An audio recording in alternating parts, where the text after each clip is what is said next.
Voilà l'ultime débat sur la FHP Direct, sur FHP Direct à la Paris Healthcare Week. Encore pour quelques temps, visiblement, Paris Healthcare Week. Il paraît que le nom va changer, nous a annoncé la Fédération hospitalière de France. Mais le sujet n'est pas là.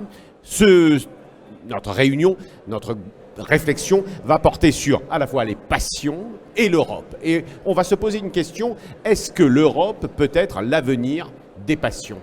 Voilà, pour nous répondre sans doute des meilleurs experts. D'abord, un député européen pour quelques temps encore. Philippe Juvin, nous sommes très heureux de vous retrouver. Nous avons eu un débat il y a quelques jours sur l'Europe. Philippe Juvin, vous êtes médecin, vous êtes même chirurgien, vous êtes donc député européen, vous êtes maire de Villeneuve-la-Garenne, c'est ça ? La Garenne-Colombes. La Garenne-Colombes, voilà l'erreur. Philippe Juvin, d'abord, première question, dans quelques jours donc on va revoter, on va voter pour le Parlement européen. Est-ce que la santé est un sujet européen ? En réalité, on se rend compte que même si les textes ne prévoient pas tout, en fait, la santé s'immisce dans plusieurs grands thèmes au niveau de l'Europe. L'organisation des systèmes de santé, c'est une organisation qui est nationale. Les traités ne prévoient pas que l'Union européenne s'occupe aussi de ça. En revanche, il est évident qu'il y a de multiples sujets de santé qui sont traités au niveau de l'Union européenne. Pêle-mêle, mais ça va faire l'objet du débat. Quand vous parlez d'environnement, de glyphosate, de dieselgate, de qualité de l'eau, de pesticides, c'est de la santé. Et ça, évidemment, les règles doivent être des règles européennes. Mais quand vous parlez aussi de ce que nous appelons le marché intérieur, c'est-à-dire cet ensemble de 500 millions d'habitants qui circulent librement, qui travaillent librement, qui s'installent librement. Ce marché intérieur, il concerne à la fois les professionnels de santé et évidemment à la fois les patients. Et donc, il ne faut pas que les 28 États aient chacun leurs règles, mais il faut que nous ayons des règles le plus communes possible. Et bien ça, c'est l'Union européenne. Est-ce que vous avez le sentiment que les populations l'ont compris, cela ? Non, probablement en France moins qu'ailleurs. Ah oui. Quand on regarde les statistiques, c'est intéressant de voir, quand on pose la question aux patients, êtes-vous allé vous faire soigner dans un autre pays de l'Union européenne ? Les Français arrivent en queue de peloton. C'est-à-dire que tous les pays de l'Union, tous les citoyens de l'Union vont se faire soigner ailleurs, mais il y a un pays qui n'y va pas, c'est la France. Pourquoi ? Probablement parce qu'ils ne sont peut-être pas mécontents du système, parce qu'ils ont tout sur place, etc., etc. Donc en France, moins qu'ailleurs, mais c'est possible aujourd'hui. Parce qu'ils ont peut-être conscience d'avoir un système de santé qui est bon, enfin peut-être par erreur d'ailleurs, oui, par méconnaissance. En tout cas, ils pensent que le système est bon, et puis c'est ainsi, c'est aussi l'histoire. L'Europe, c'est le poids de l'histoire. Mais ce qui est très important au Parlement européen, c'est que nous votions des lois qui fassent que si quelqu'un veut franchir la frontière, aller se faire soigner au Luxembourg, en Allemagne, en Italie, eh bien, il ait les mêmes garanties de qualité des soins, de qualité d'accueil, de remboursement aussi, que les médicaments soient agréés de part et d'autre de la frontière, que les dispositifs médicaux soient agréés, et c'est ça, ce à quoi nous travaillons nous. Oui, pourtant, Philippe Juvin, les niveaux de vie ou les niveaux d'organisation sont bien différents. Évidemment. Comment pouvez-vous vous assurer qu'il y ait une équité ? Le SMIC au Luxembourg doit être à 1 600 € et en Bulgarie à 350 €. Donc évidemment, il y a des différences de pouvoir d'achat, de charges sociales, de niveau des systèmes de soins, mais ce que nous faisons, nous, au Parlement européen, ce n'est pas nous substituer aux pays qui auraient des systèmes plus pauvres que d'autres, c'est de faire en sorte que les règles soient les mêmes. Tel médicament, s'il est agréé dans un pays, doit l'être dans un autre. Tel dispositif médical doit être utilisé selon les mêmes règles de sécurité dans un pays ou un autre. C'est ça l'Union européenne. Et pour réfléchir à des sujets plus simples, plus perceptibles, la santé influence la vie des patients, la vie des citoyens. Comment, en réalité ? Notamment les grandes pathologies, les prises en charge de pathologies chroniques, etc. Sur quoi il faudrait vraiment réfléchir, selon vous ? D'abord, vous savez que depuis Jules Romain, tout bien portant est un patient qui s'ignore. Donc de toute façon, nous sommes tous concernés. Et quand il y a eu les grands débats en France, on s'est aperçu que la question de la santé, comme par hasard, qui n'était pas dans l'intitulé initial prévu par le gouvernement, est apparue. Donc c'est un vrai sujet. Eh bien oui, aujourd'hui nous avons des citoyens de l'Union qui viennent se faire soigner en France. Et ce que moi je veux en tant que député européen, c'est que l'objectif de qualité et de sécurité soit le même. Donc dans la vie quotidienne, ça commence par ça. C'est relativement facile de faire comprendre à des populations, des grandes populations, notamment donc européennes, que notamment sur les grandes pathologies virales ou infectieuses, il faut qu'il y ait également des protections au niveau de l'Europe. Alors c'est vrai, il y a un deuxième sujet, c'est la question de la lutte contre les grandes épidémies. Ça, c'est prévu par l'article 6 du traité de fonctionnement de l'Union européenne. C'est l'Union européenne qui a la charge, plus les États, l'Union européenne, de coordonner la lutte contre les grands fléaux. Mais évidemment, l'Union européenne ne s'organise pas avec des agences, etc., etc. Elle se repose sur le bon fonctionnement des États. Et là, le vrai sujet, c'est qu'il y a un dysfonctionnement. C'est que les États membres de l'Union ne jouent pas le jeu. Je vais vous prendre l'exemple d'Ebola. Quand il y a eu la crise Ebola, la Commission européenne, qui est en charge de la coordination de la lutte contre l'épidémie, a demandé aux États membres de lui communiquer les mesures que chacun avait prises pour lutter contre le risque d'Ebola aux aéroports. Eh bien, sur les 28 États membres, je crois qu'il y en a que 6 qui ont répondu. Donc ça montre bien que l'Union européenne, on peut lui reprocher beaucoup de choses, mais si les États derrière ne jouent pas le jeu, l'Union est très dépourvue. Je vais vous donner un chiffre. Le nombre de fonctionnaires de l'Union européenne, quand vous additionnez le nombre de fonctionnaires au Parlement, au Conseil, à la Cour, dans toutes les agences, tous ces fonctionnaires, il y en a moins qu'à la ville de Paris. Donc, la puissance publique de l'Union européenne, elle repose en grande partie sur le fait que les États doivent jouer leur rôle. Philippe Juvin, on va évidemment avoir un débat entre nous, mais pourquoi la santé a-t-elle été, dès le départ, exclue du champ d'action opérationnel européen? Finalement, je me souviens que le président Mitterrand voulait une Europe sociale. On aurait réellement pu penser une Europe de santé. Pour plusieurs raisons. D'abord, les États sont très jaloux de leurs prérogatives. Et si ça a été exclu du champ, c'est parce que les États... l'a fait sur l'agriculture, on aurait pu le faire sur la santé, non? Peut-être plus difficilement. Mais il faut bien comprendre que l'Union européenne, elle a des compétences qui sont celles qui lui ont été confiées, en fait, par les États, qui ont accepté de lâcher ça. Il se trouve que les États sont jaloux de leurs compétences, c'est comme ça, et ne veulent pas lâcher un certain nombre de compétences, et la question de la santé n'a pas été lâchée. Mais finalement, est-ce que c'est... Moi, je ne crois pas que ça soit un vrai problème, parce que la santé, quand elle est très centralisée, ça ne fonctionne pas. Moi, je crois aux vertus de la décentralisation et de la déconcentration. Et donc, un système unifié de l'Union européenne, une organisation identique de système de santé, franchement... on n'a pas le même niveau de développement, ça ne va pas, ça ne marche pas. En revanche, là où l'Union européenne peut être un aiguillon sur l'évolution des systèmes de santé, très indirectement, c'est par ce qu'on appelle l'Europe des régions. L'Union européenne a une politique d'aide en particulier au développement, non pas des communes, non pas des pays, mais des régions. Et c'est vrai que l'Union aide à l'homogénéisation des systèmes de santé entre les grandes régions européennes à travers ce qu'on appelle la Banque européenne d'investissement qui désormais fait de la santé un de ses objectifs parce qu'on a compris qu'une société développée ne pouvait pas être développée si elle n'avait pas un système de santé homogène. Ça, ce sont les règles qu'on crée, et homogène également en infrastructure, et c'est tout l'objet du développement de l'Union européenne à travers les fonds de développement. On reviendra sur ces détails passionnants d'organisation de l'Union européenne et surtout parce qu'on a intérêt d'être bien informé avant d'aller voter dans 2-3 jours.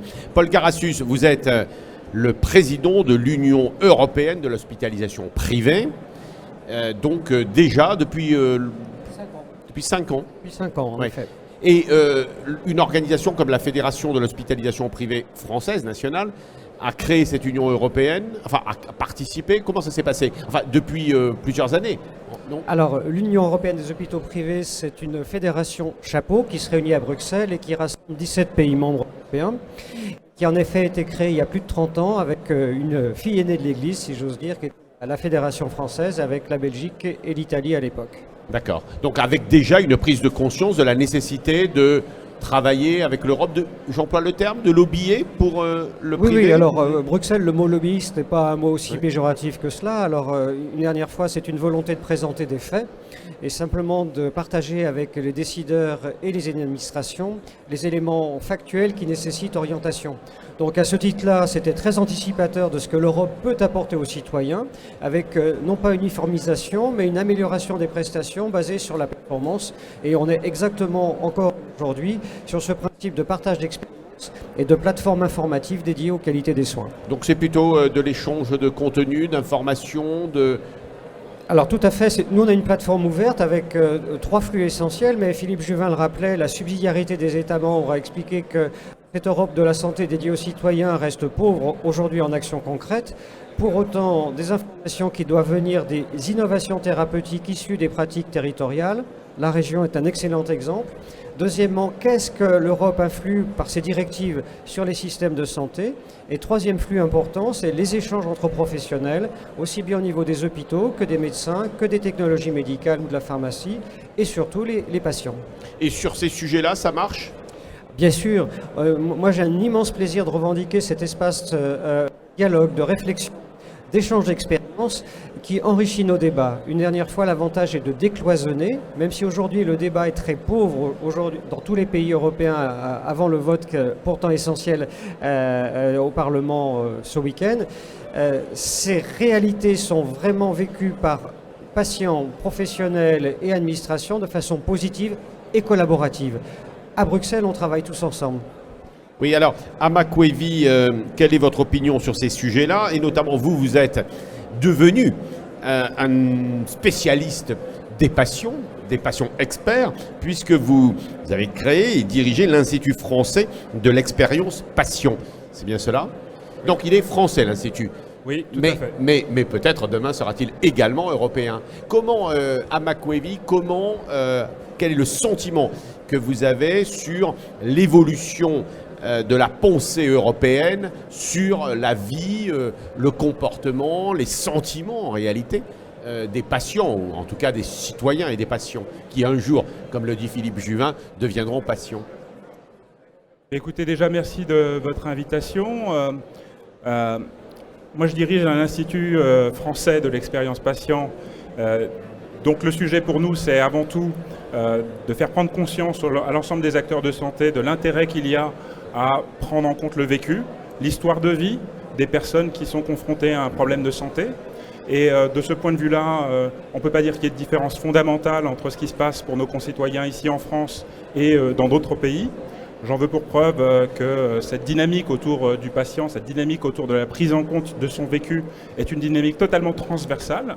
Il y a de nombreux organismes comme le nôtre dans d'autres pays européens, pas encore à l'échelle européenne, mais comme vous le disiez, peut-être ça ne saurait tarder.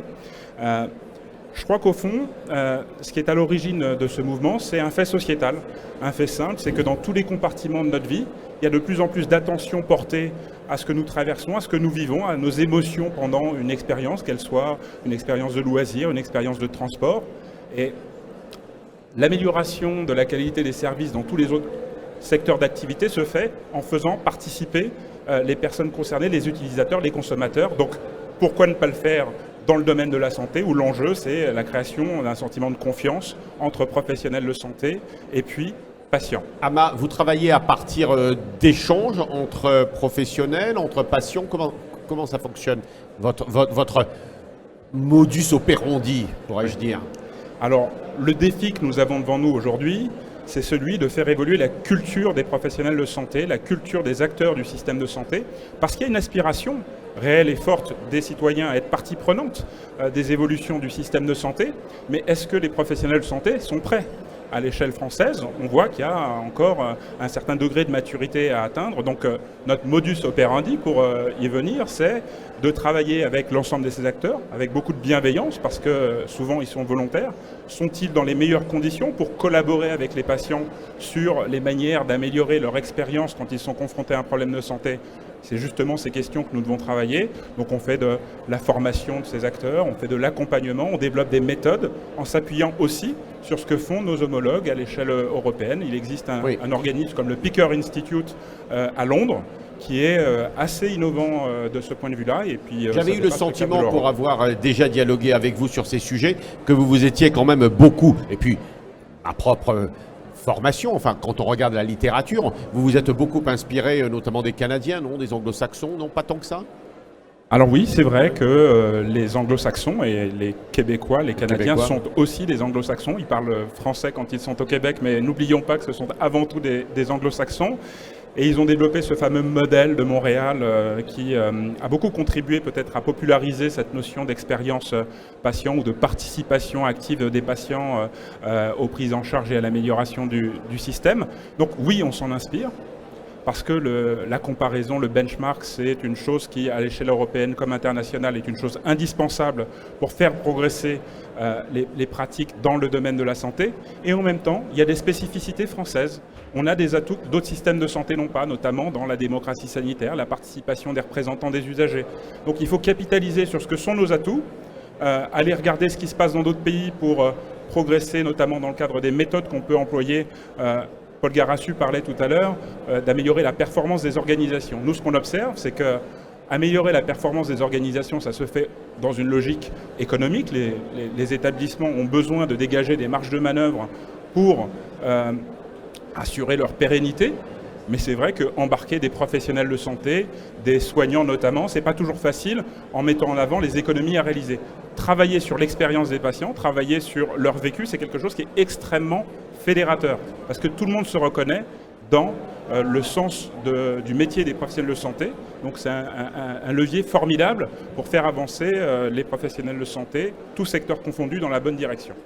Oui, Paul Garassus. Oui, une petite remarque en complément d'Ama, à savoir qu'au niveau européen, quand on organise un événement aujourd'hui sur la qualité des soins, rien ne se fait sans la présence d'associations de patients. C'est une habitude qui s'est prise. Je pense par exemple à S-Force Europe où on est partenaire depuis longtemps et on a vraiment grandi, on a réfléchi collégialement à toujours prendre en compte ce point de vue patient quand on parle aujourd'hui d'efficience, de qualité, de sécurité. Deuxième exemple très bref, sur le Forum européen de Gastein, qui est une sorte de Davos de la santé annuel qui se passe dans une petite ville en Autriche. En permanence, tous les sujets sont partagés avec les associations de patients. Et pour moi, ce n'est pas du tout une contrainte, c'est un enrichissement. On explique nos objectifs, on cherche ensemble des solutions et on prend en compte leurs perspectives. Philippe Juvin, c'est peut-être comme ça, finalement, que l'on fera que cette idée merveilleuse de réunir des peuples dans un ensemble comme nous l'avons, enfin comme l'ont fait les grands fondateurs de l'Europe, c'est peut-être par la santé, non, par le social, par la santé, que cette idée européenne peut grandir, par des choses concrètes, parce que moi je crois que quand même une chose qui est fondamentale, c'est dans nos métiers, c'est ce qui est assez passionnant, d'ailleurs Ama en est un exemple, c'est la pratique. En réalité, c'est quand la santé, c'est quand même extrêmement concret pour les gens.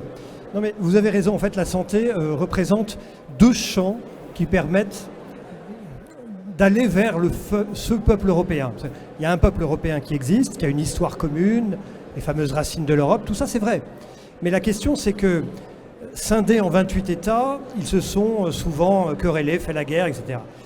Ce qu'on a inventé c'est quoi? C'est un ensemble géographique qui partage à la fois des valeurs communes, et la question de la santé, du respect qu'on doit aux patients, c'est du domaine de la valeur, et c'est ce que vous disiez tout à l'heure, il faut que les patients se sentent pareillement accueillis et pareillement participants aux soins partout dans l'Union. Et puis il y a le domaine du droit. On sait que pour homogénéiser les pays, eh bien, il faut homogénéiser le droit. La fragmentation du droit en 28 droits nationaux fait que le système fonctionne mal. Oui, enfin... Et donc ce sont les deux choses, sur les valeurs et c'est le droit. Monsieur le député, oui, vous êtes d'abord... Soyons très pragmatiques. Oui, mais vous êtes un médecin aussi.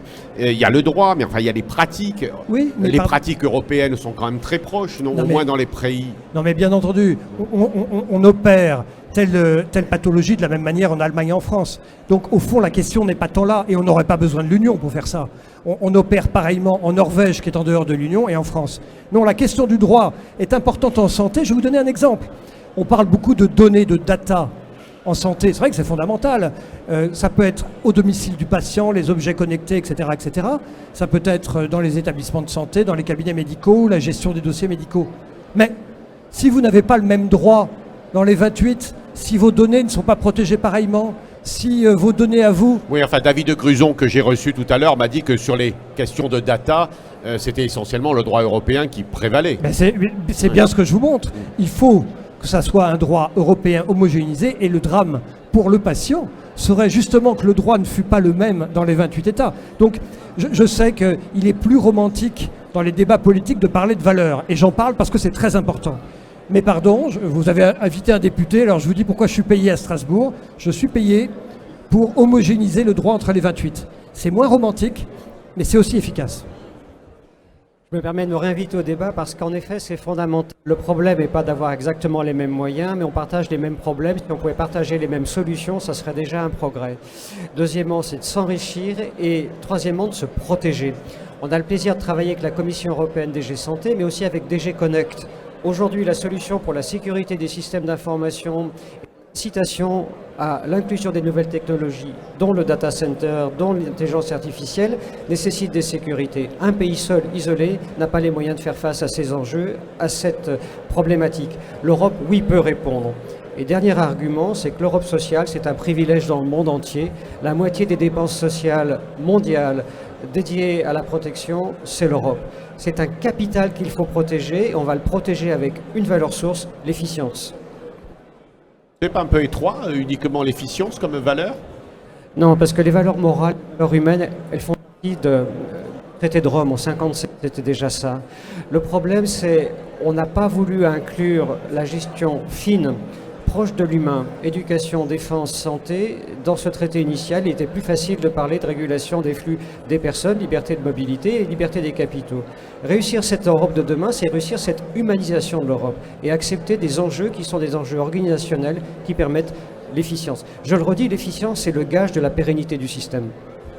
Comment vous la définissiez, l'efficience? On a besoin d'indicateurs partagés. Aujourd'hui, je suis devenu un métrologue, quelqu'un qui mesure.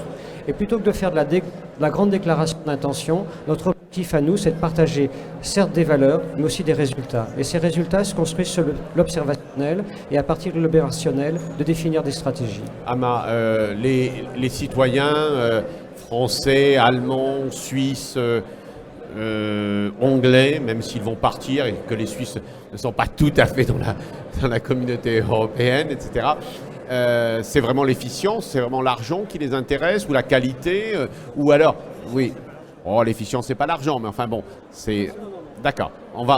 Faisons ce débat, on va l'ouvrir.